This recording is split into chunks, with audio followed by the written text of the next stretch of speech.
Using the sticker on the machine, explain the muscle groups to be trained.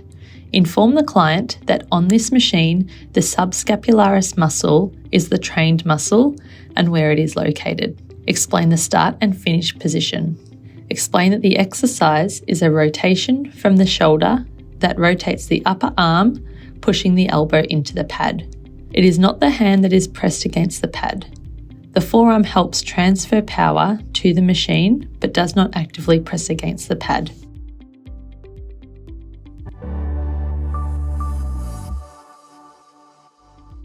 Adjust weight to 20 pounds for female and 40 pounds for male. Lift the backrest upwards. The upper position of the backrest allows all sitting positions. Position the head pad at a medium height. Set the backrest to a middle position. Hold the backrest firmly and raise a backrest adjuster lever. The scale for the backrest is located laterally on the frame of the machine. The correct position can be read off by the pointer.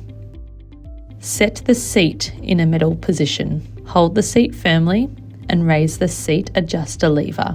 The scale for the seat is located laterally on the frame of the machine. The correct position can be read off by the pointer. Set the 2 range of motion start positions onto position 9. The pointer labelled E4 is used to read the scale for the range of motion start. Remove the additional pads of the arm pads. Set the arm pad to the E position. Press the lever down and move the pad. Open the 2 range of motion stops to the maximum. Turn the crank counterclockwise until it stops. This corresponds to the number 00000.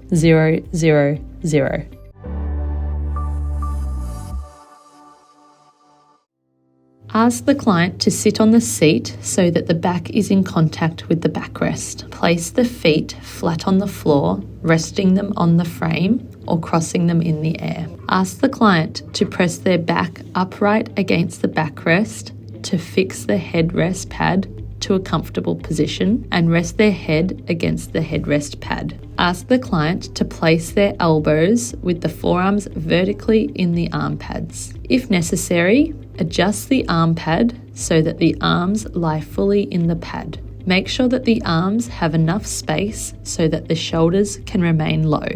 Ask the client to touch the pads at the rear with the palms of their hands. The position is correct if the upper arm is parallel to the pad surface and therefore descends into the elbow and axis of rotation of the machine aligns the shoulder joint.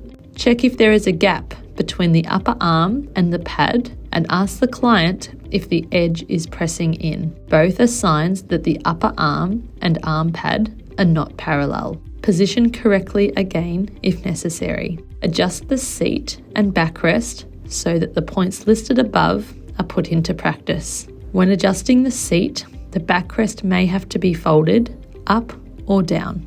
Make sure the gap between the seat and the backrest is as small as possible. If necessary, the arm position may be readjusted.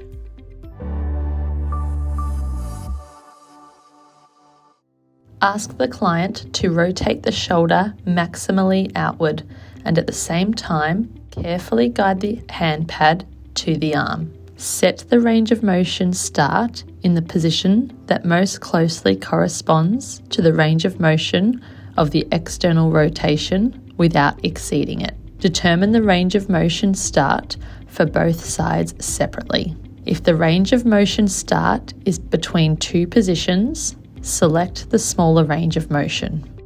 Make sure that a range of motion start is selected in which the shoulder has no evasive movement and remains in contact with the backrest. Compare the 2 range of motion starts. Now test the range of motion stop for internal rotation. Ask the client to rotate the shoulder inward as much as possible. Set the range of motion stop so that the training can be performed over the entire pain-free range of motion. Select an appropriate training weight. Explain the exercise to the client again. Explain the rhythm of the exercise. Ask the client to do a forward rotation of the arm around the shoulder joints. Ask the client to make sure that their back and shoulders remain in contact with the backrest. Check that the client keeps their wrists straight and hands loose. Ask the client if they are isolating the correct muscle group. Make sure that breathing is not forced. Ask the client to work to the point of local fatigue. Conclude exercise with a positive remark.